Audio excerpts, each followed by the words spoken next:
Welcome વિદ્યાર્થી મિત્રો. Magnetic effect of current and મેગ્નેટિઝમના આપણા JEE અને નીટ માટેના સેશન 16માં આપનું હાર્દિક સ્વાગત છે. તો આજે આપણે થોડા કન્સેપ્ચ્યુઅલ ન્યુમેરિકલ્સની ચર્ચા કરીશું. એક ટેન્જન્ટ ગેલ્વેનોમીટર અને ગેલ્વેનોમીટર એનો ટોપિક એકચ્યુઅલી એને આજે સ્ટાર્ટ કરવાનો હતો, પણ 2 દિવસથી ગળાની એક સમસ્યા છે, એને લીધે હું ન્યાય આપી શકું તેમ નથી. તો કન્સેપ્ચ્યુઅલ ન્યુમેરિકલ્સના થોડા બેઝિક પ્રોબ્લેમ આપણે જોઈ લઈએ. થોડો ટૂંકો સેશન છે, તે માટે માફી આપજો. Each atom of an iron bar 5 centimeter into 1 centimeter into 1 centimeter has a magnetic moment. તો તમે જુઓ, તમને કદ આપેલું છે 5 centimetre cube, 5 into 10⁻⁻6 metre cube,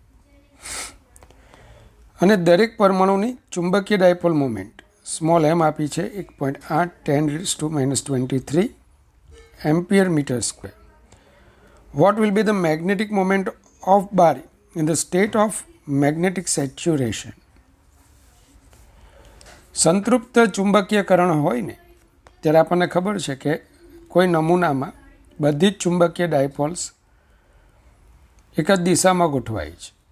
હવે ધારો કે આમાં ટોટલ n પરમાણુઓ હોય તો સંતૃપ્ત મેગ્નેટાઇઝેશન વખતે તમે એમ કહી શકશો કે small m maximum is equal to n into small m. પરિણામી ચુંબકીય ડાયપોલ મોમેન્ટ એ બધી જ ચુંબકીય ડાયપોલ મોમેન્ટના સરવાળા બરાબર થાય. ચાલો, તો હવે શું માહિતી આપેલી છે? ડેન્સિટી ઘનતા આપેલી છે, એટોમિક વેઇટ ઓફ આયન તો 58 ગ્રામ પર મોલ આવે, અને એવોગેડ્રો નંબર એને 6.02 into 10⁻23 મોલ ઇન્વર્સ આવે. ક્લિયર? ચાલો, તો તમને સમસ્યા છે કેપિટલ એન શોધવાની. તો મોલ કન્સેપ્ટ તમને ખ્યાલ છે, n/n એવોગેડ્રો નંબર, અને દળને આપણે m' વડે દર્શાવીએ અને પરમાણુ ભારને MO વડે દર્શાવીએ. તો નમૂનાનું દળ છેદમાં પરમાણુ ભાર, તો n is equal to m'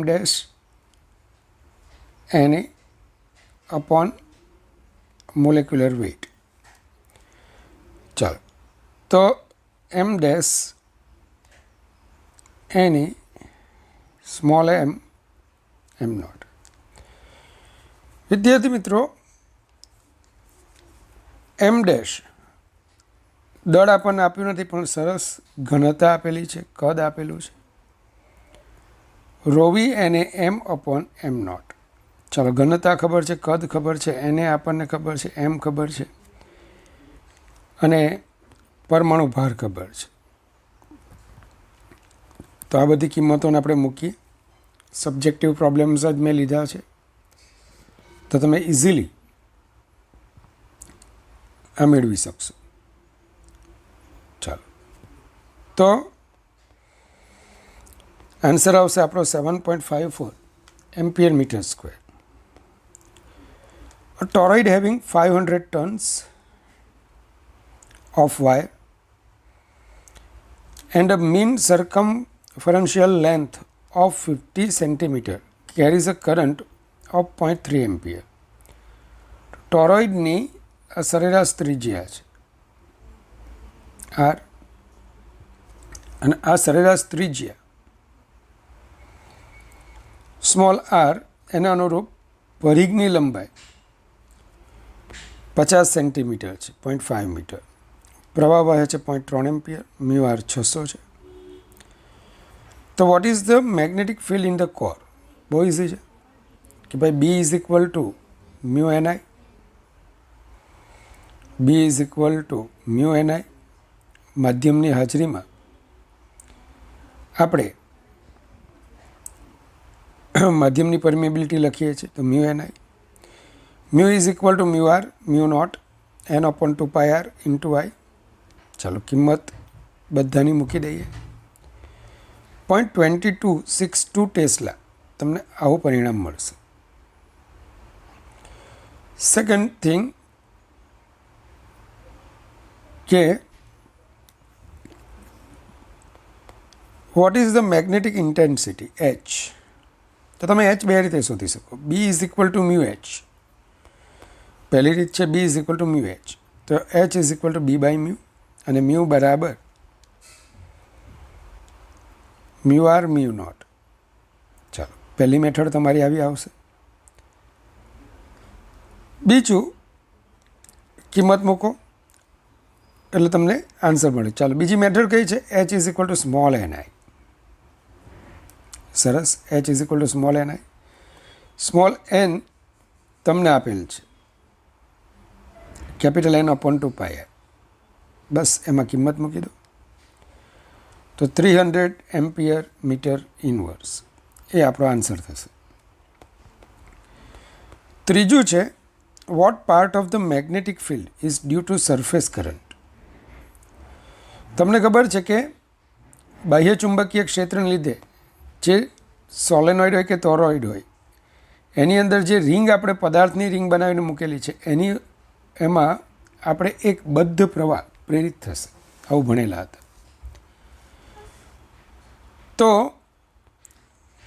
એને લીધે કેટલું ચુંબકીય ક્ષેત્ર ઉત્પન્ન થશે અથવા કેટલામાં ભાગનું ચુંબકીય ક્ષેત્ર એ સરફેસ કરંટને લીધે ઉત્પન્ન થશે. તો આપણે જાણીએ છીએ કે કોરની અંદર ચુંબકીય ક્ષેત્ર એ બે ચુંબકીય ક્ષેત્રોના સરવાળા બરાબર હોય. બાહ્ય વત્તા મેગ્નેટાઇઝેશનને લીધે મળતું ચુંબકીય ક્ષેત્ર. વિદ્યાર્થી મિત્રો અહીંયા B0 ઇઝ ઇક્વલ ટુ તમને ખબર છે મ્યુ 0 એચ. ચલો એચ આપણે અગાઉ મેળવી લીધા છે તો મ્યુ 0 એચ પરથી B0 મળશે. તો BM is equal two B minus B0 તો તમને BM મળી ગયા. માંગેલ ભાગ એટલે શું?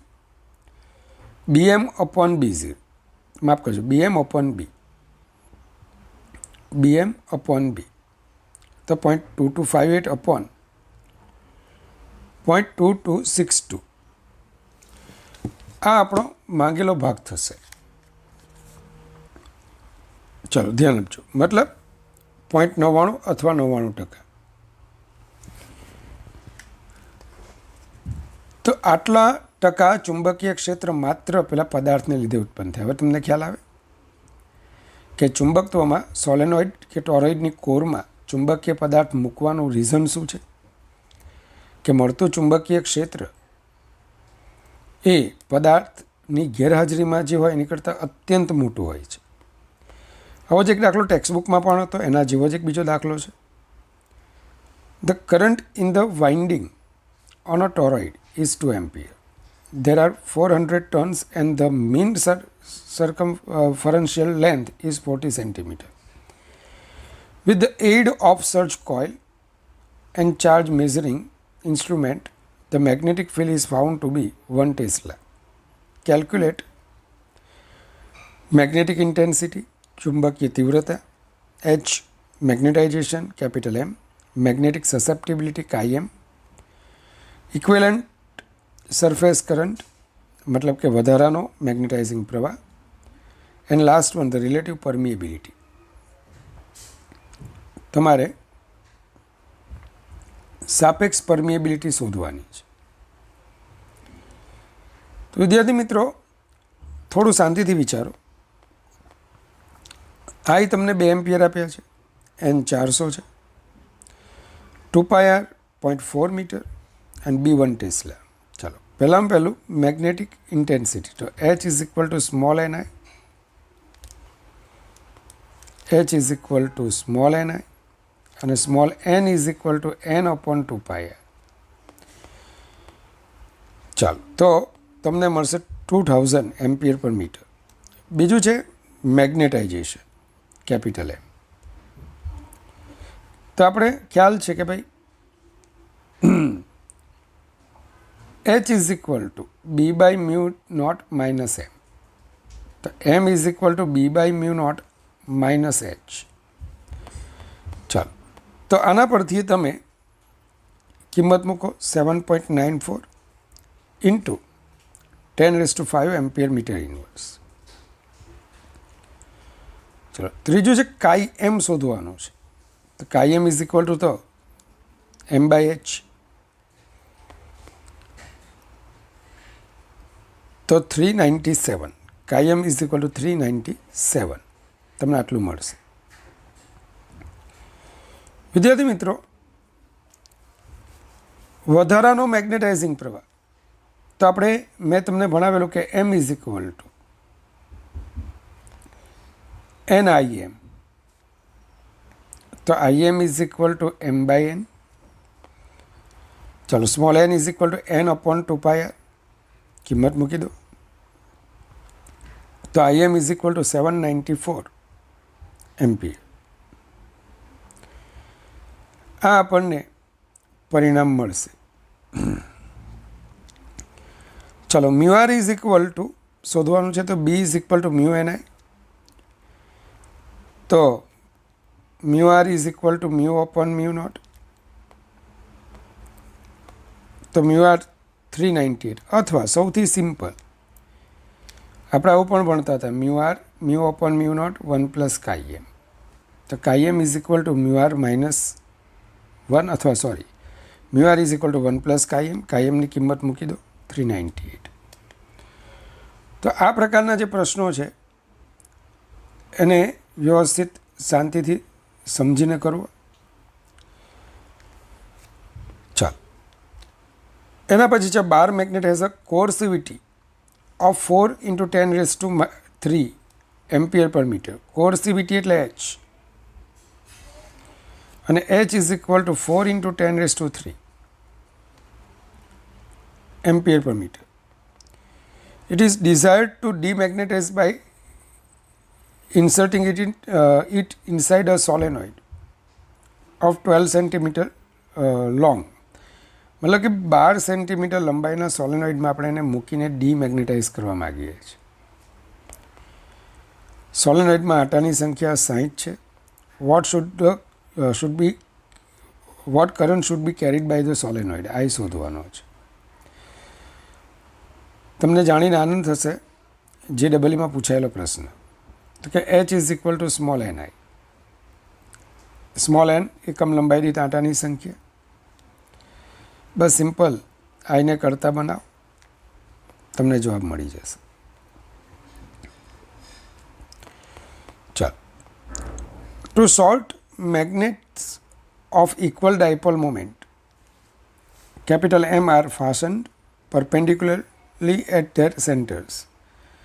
બે ગજિયા ચુંબકોને આ રીતે મૂકેલ છે. The magnitude of the magnetic field at a distance D from the centre of the bisector of the right angle.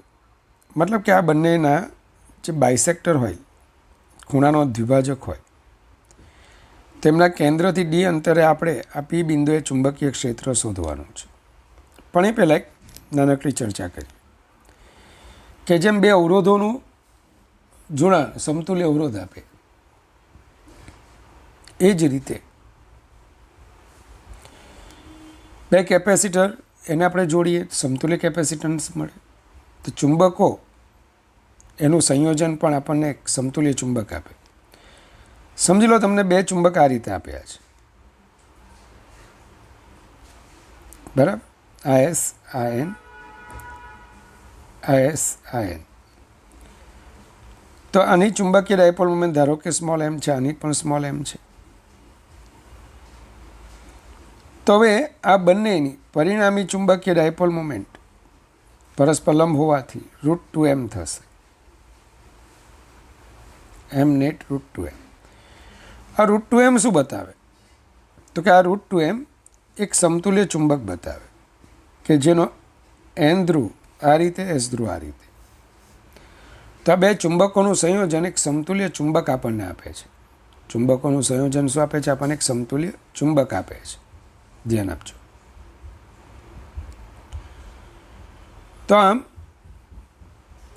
બે ચુંબકોનું સંયોજન આપણને એક સમતુલ્ય ચુંબક આપે છે અને આ સમતુલ્ય ચુંબકથી એટલે કે આ બે ચુંબકો ભેગા મળીને જે ચુંબકીય ક્ષેત્ર ઉત્પન્ન કરે ને એ ચુંબકીય ક્ષેત્ર ફક્ત ને ફક્ત આ એક સમતુલ્ય ચુંબકથી આપણે ગણી શકીએ. તો ગણતરીમાં આપણને શું મળે? ત્યાં સરળતા મળે. આ જ રીતે ધારો કે તમને બે ચુંબક આ રીતે આપેલા છે, એકબીજાથી 60 ખૂણે. ચાલો આ એસ એન, પણ ખાસ ધ્યાન એ રાખજો કયા ધ્રુવો જોડાયેલા છે એ ખાસ જોજો. ચાલો આ રીતે 60 ખૂણો. તો આનો સમતુલ્ય ચુંબકીય ડાયપોલ મોમેન્ટ જણાવો. તમે કહેશો સર પહેલાંની ચુંબકીય ડાયપોલ મોમેન્ટ આમ, બીજાની ચુંબકીય ડાયપોલ મોમેન્ટ એસથી એન તરફ એટલે આ તરફ. ક્લિયર? તો હવે આ બે ચુંબકો, ચાલો આ ખૂણો 60 હોય તો આ કેટલો થાય? 120. 120 ખૂણે બે સમાન મૂલ્યના સદીશો રહેલા હોય તો એમનું પરિણામી સદીશ એટલા જ મૂલ્યનો હશે. અને વિદ્યાર્થી મિત્રો ધ્યાન આપજો, આ સમતુલ્ય ચુંબક આ રીતે ગોઠવાયેલો હશે. સમતુલ્ય ચુંબક આ રીતે ગોઠવાયેલો હશે. તો આ રીતે તમે સમતુલ્ય ચુંબકીય ડાયપોલ મોમેન્ટ પરથી સંયોજનનો સમતુલ્ય ગજ્ય ચુંબક પણ શોધી શકો છો. બીજા ઘણા ક્વેશ્ચન JEE નીટમાં આ રીતે પણ આપેલા હોય કે બે ચુંબકોને એમના સજાતીય ધ્રુવોને એકબીજા પર રહે તે રીતે ગોઠવેલા હોય. N S S. તો આ તંત્રની ચુંબકીય ડાયપોલ મોમેન્ટ એ બમણી થઈ જશે. અને જો વિજાતીય ધ્રુવો એકબીજા પર રહે તે રીતે ગોઠવેલા હોય તો ચુંબકીય ડાયપોલ મોમેન્ટ પરસ્પર વિરુદ્ધ દિશામાં થતા નેટ ચુંબકીય ડાયપોલ મોમેન્ટ શૂન્ય થશે. હવે આ જે પ્રશ્ન છે ને એ તમારો JEE-માં પણ પૂછાયો છે અને આપણા ગુજકેટમાં પણ પૂછાયો છે. ગુજકેટમાં શું પૂછાયું હતું કે આ બંનેથી રચાતા સમતલને લંબ ડી અંતરે. બરાબર જોજો, આ બંનેથી રચાતા સમતલને લંબ ડી અંતરે. ફરક શું પડશે? તો પહેલાં તો એ જુઓ કે આપણી જે આ ગોઠવણ છે તેમાં આની ચુંબકીય ડાયપોલ મોમેન્ટ એસથી એન ઉપર તરફ સ્મોલ એમ, એમણે કેપિટલ એમ લખી છે. બંને પરસ્પર લંબ છે. તો આપેલ સંયોજનની સમતુલ્ય ચુંબકીય ડાયપોલ મોમેન્ટ શું થશે? તો m' બરાબર √m² + m² √2m. હવે આ બે ગોઠવણોને કાઢી નાખો, એક જ ચુંબક રાખો. તો આને અનુરૂપ ધ્યાન આપજો, આને અનુરૂપ ગજ્ય ચુંબક આમ મળશે. અને હવે આપણું જે પેલું પી બિંદુ છે ને એ પી બિંદુ ક્યાં મળશે? આ ચુંબકની અક્ષ પર. આ છે સમતુલ્ય ચુંબકની અક્ષ. ચાલો આ બધા ચુંબકોને આપણે શોર્ટ મેગ્નેટ્સ, ટૂંકા ચુંબકો લઈશું. અને ટૂંકા ચુંબકની અક્ષ પર ચુંબકીય ક્ષેત્ર શું હતું? તો B axial is equal to μ0/4π to m/r3. અને B ઇક્વેટોરિયલ શું હતું? μ0/4π m/r3. હવે આ સ્થિતિમાં આપણું પી બિંદુ જે સમતલમાંનું બિંદુ છે એટલે કે આ સમતુલ્ય ચુંબકની અક્ષ પરનું બિંદુ થશે. અને ત્યાં પરિણામી ચુંબકીય ક્ષેત્ર μ0/4π to m'/dq. કમ્પ્લીટ. ચાલો m' કિંમત મૂકો, જવાબ મળશે. પણ ધારો કે ક્વેશ્ચન ગુજકેટમાં આ રીતનો હતો કે આપેલ સંયોજનના કેન્દ્રથી સ્મોલ ડી અંતરે સમતલને લંબ આવેલા બિંદુ એ ચુંબકીય ક્ષેત્ર. તો થોડી કલ્પના કરજો, આપણું જે કેન્દ્ર છે O એને લંબરૂપ એક રેખાની પસંદગી કરો. ખરી? અને કેન્દ્રથી ડી જેટલા અંતરે તમે એક બિંદુ લો, તો આ જે બિંદુ તમને મળશે ને તે આની વિષુવરેખા પર મળશે, સમતુલ્ય ચુંબકની વિષુવરેખા પર મળશે. અને તે બિંદુએ ચુંબકીય ક્ષેત્ર μ0/4π m ડેશ અપોન dq. તો m dash √2m upon dq. વિદ્યાર્થી મિત્રો, ઓપ્શન તમે ચેક કરજો, આ પણ છે અને આ પણ છે. તો આ ક્વેશ્ચન થોડો અટવાઈ ન જાઓ એની ખાસ કાળજી રાખજો. ચાલો, તો આ રીતે તમારે આ દાખલો કરવાનો છે. તો વિદ્યાર્થી મિત્રો, થોડો ગળામાં પ્રોબ્લેમ હોવાથી આપણે આટલું રાખીએ છીએ. નેક્સ્ટ સેશનમાં ભગવાનને હું મારા માટે પ્રાર્થના કરું છું કે મારું ગળું સારું થઈ જાય, કે જેથી આપણી જે મુસાફરી છે અવિરતપણે આગળ વધે. ચાલો, શુદ્ધ અંતઃકરણથી તમારા માટે અનંત આશીર્વાદની ભગવાન પાસે માંગણી કરું છું. તમે સદાય હસતા રહેશો. Goodbye, take care, God bless you infinitely, all my students.